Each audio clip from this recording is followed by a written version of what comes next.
ثانی انٹرنیشنل حج عمرہ tours and travels. حج عمرہ جانے کے خواہشمند حضرات اسکرین پر دیے گئے نمبرز پر کال کریں۔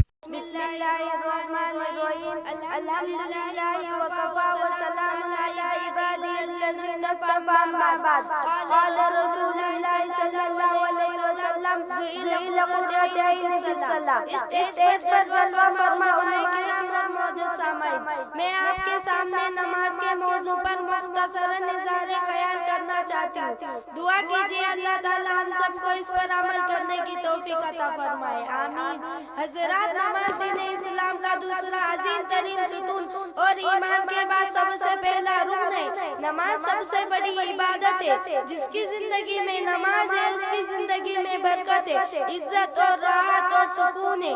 نماز اتنی عظیم چاہیے کہ اللہ تعالیٰ نے اسلام کے سارے احکام زمین پر عطا فرمائے، لیکن جب نماز کی باری آئی تو حق تعالیٰ نے اپنے محبوب محمد صلی اللہ علیہ وسلم کو شب معراج میں آسمان پر بلا کر عطا فرمایا۔ گویا نماز خدا کا قیمتی تحفہ ہے جو اس نے امت محمدیہ کو بخشا ہے۔ محترم سامعین، نماز کی اہمیت کا اندازہ اس سے ہی لگایا جا سکتا ہے کہ قرآن مجید میں سب سے زیادہ اسی کا ہی تذکرہ کیا گیا ہے، اور دونوں جہاں کے سردار حضرت مصطفیٰ صلی اللہ علیہ وسلم نے اس کی فضیلت کو بار بار بیان فرمایا ہے۔ چنانچہ ایک جگہ فرمایا کہ جعل قرۃ عینی فی الصلاۃ، میری آنکھوں کی ٹھنڈک نماز میں۔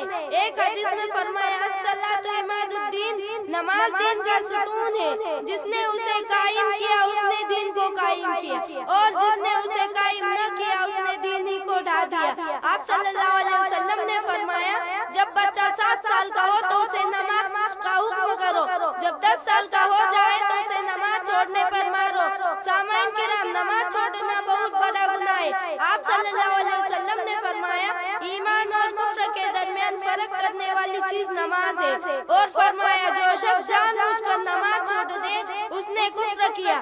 اس کا مطلب یہ بھی ہو سکتا ہے کہ نماز چھوڑنے والوں کو موت کے وقت کلمہ نصیب نہ ہو اور کفر پر موت آ جائے، نعوذ باللہ۔ میرے بھائی اور بہنوں، یہ نماز جس طرح دنیا میں عزت کا ذریعہ ہے اسی طرح آخرت میں اہل ایمان کی پہچان ہوگی۔ نماز کے واسطے وضو کرنے والے کا وہ حصہ جو وضو میں دھویا جاتا ہے ان پر نور چمک رہا ہوگا، پھر سب کے نفسی نفسی کا عالم ہوگا۔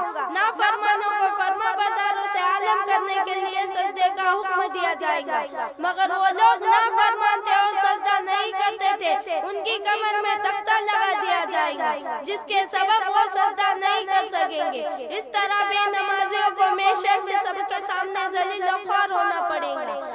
آئیے عہد کریں، آج سے ہم نماز کی پوری پابندی کریں گے انشاءاللہ، وما علینا الا البلاغ۔